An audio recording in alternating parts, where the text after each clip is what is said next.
Selanjutnya saya kira ini Pak Budi, dari perwakilan Matakin kena dampaknya saya kira ya. Jadi please ya, be on time ya.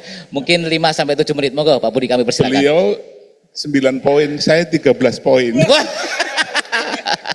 Mohon diakselerasi ya, aja. ya. Monggo, saya atur waktunya dulu biar on time ya. Ya, yang saya hormati dan banggakan Menteri Agama Profesor Nasaruddin Umar, Pak Sekjen, Pak Dirjen, segenap jajaran Kemenak yang saya hormati, para tokoh lintas agama, terutama sahabat saya sejak 30 tahun ini, Kiai Haji Marsudi. Saya juga kenal Prof. Nasaruddin sudah 30 tahun. Kalau Prof. Nasaruddin dari dulu sampai sekarang tetap kalem, beliau ini waktu mudanya kalem, sekarang nggak tahu kenapa, salah makan apa jadi mentak-mentak. Ya, saya sudah menyampaikan slide, jadi mudah-mudahan bisa on time. Tapi sebelumnya saya ingin mengucapkan selamat kepada Prof. Nasaruddin atas amanat yang baru. Semoga benar-benar mampu mengemban amanat dengan sebaik-baiknya, dan juga kepada sahabat saya Pak Jeki, baru 2 hari menjadi Ketua Umum PGI ya, menggantikan Pak Gomar Gultom, selamat. Baik. Sesuai dengan yang ada di surat undangan, saya diminta membawakan harapan dan sekaligus saran. Mohon slide-nya cepat aja. Saya bikin ini jam ada 13 nih, jam 1 sampai 12, tengah-tengahnya jam 0. Saya berharap ada kesetaraan dengan umat Konghucu karena sudah ada surat keputusan Presiden dari Pak SBY tentang perlunya Dirjen Konghucu. Jadi kita berharap Konghucu juga menjabat dirjen, dan di setiap provinsi nggak usah banyak-banyak, mungkin 25 provinsi yang ada umat Konghucunya ada bimasnya. Demikian juga di kota-kota utama. Kemudian yang kedua, slide-nya cepat Pak. Banyak umat kita yang ingin menjadi PNS maupun menjadi TNI Polri. Jadi mohon dibukakan pintu dengan tes yang lebih berbeda, karena umat Konghucu ini kan baru.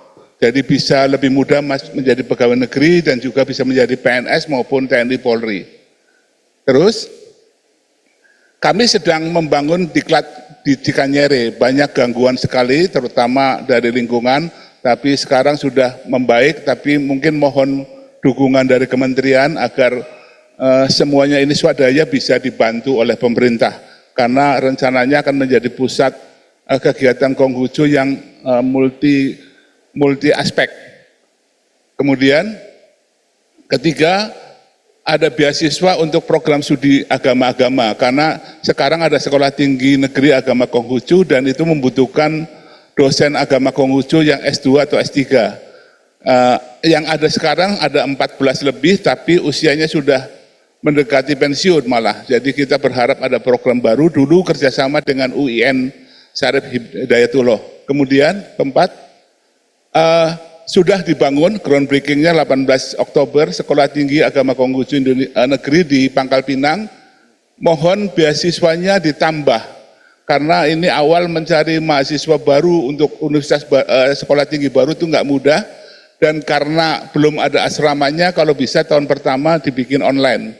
Kelima, terus kita juga atas swadaya sendiri dan sekarang banyak didukung oleh Puspindik mengadakan diklat agama Konghucu atau DAK, dan kita berharap diperluas, bisa setiap daerah yang umat Konghucunya banyak ada DAK dan juga ada diklat guru sekolah minggu. Karena kalau guru-guru sekolah minggu tidak ada, konversi secara alami akan terjadi dan umat kita yang sudah sedikit akan semakin sedikit. Keenam, terima kasih kepada Puspindik yang telah memberikan tunjangan khusus untuk biokong, semacam apalah, kalau di Islam itu penjaga masjid. Mohon diperluas, dan juga untuk guru-guru agama yang sekarang mendapat honornya terlalu kecil ya. Kemudian tunjangan khusus untuk rohaniwan yang senior maupun yang madya. Kalau yang junior banyak sekali mungkin nggak perlu, tapi yang madya itu nggak banyak, paling 200 orang, sedangkan yang senior paling 10 orang. Kemudian kitab suci juga sudah dicetak oleh Puspindik, oleh Kementerian Agama, tapi jumlahnya sangat terbatas. Kami berharap bisa ditambah, karena kitab suci agama Konghucu itu ada 5, 6, 7, 8 buku ya. Terus sertifikasi rumah ibadah sekarang karena kita nggak punya dirjen masih ditangani Matakin. Mungkin entah kalau dirjen segera ada bisa segera ditangani oleh dirjen sehingga rumah-rumah ibadah kita mendapat sertifikasi yang jelas. Gitu. Kemudian ke-9, dukungan untuk hari-hari besar umat Konghucu seperti Imlek, hari lahir Konghucu, Hut Matakin, Tuan Yang, Chongju, dan Chungce. Ada 4 hari besar dan 1 hari ulang tahun. Kemudian sosialisasi, KTP sudah diperbolehkan sejak 31 Maret 2000, tapi masih banyak ketakutan di warga untuk mengganti KTP-nya meskipun dia beragama Konghucu, karena takut ngurus ini susah, dan takut ada pergantian politik. Mudah-mudahan dengan bantuan Kementerian Agama bisa ada sosialisasi tentang KTP, juga tentang dana kebajikan atau zakat, dan pendirian atau pentingnya rumah ibadah di kampus utama. Sekarang sudah ada di UNS, di UGM, dan Pancasila. UI ini masih tersendat-sendat, Prof. Jadi kita berharap di UI bisa dibangun rumah ibadah, 6 rumah ibadah yang ada, mengikuti universitas-universitas lain. Dan kemudian kita berharap ada beasiswa untuk S2 maupun S3. Terus ke-11, setiap kunjungan dari aparat Kementerian Agama hendaknya diinformasikan lebih awal juga kepada Matakin sehingga kita bisa memberi saran dan bisa berkolaborasi sehingga jangan sampai umat di daerah tahu-tahu didatangi dan kita malah tidak tahu. Kemudian ini usulan yang mungkin untuk semua agama, kita berharap setiap 3 bulan ada coffee morning, dirjen dengan dirjen-dirjen dengan pimpinan majelis, 6 bulan dengan Menteri Agama, dan setiap tahun dengan Presiden sehingga kita tidak menjadi pemadam kebakaran. Ini harapannya, sementara sarannya ada 3.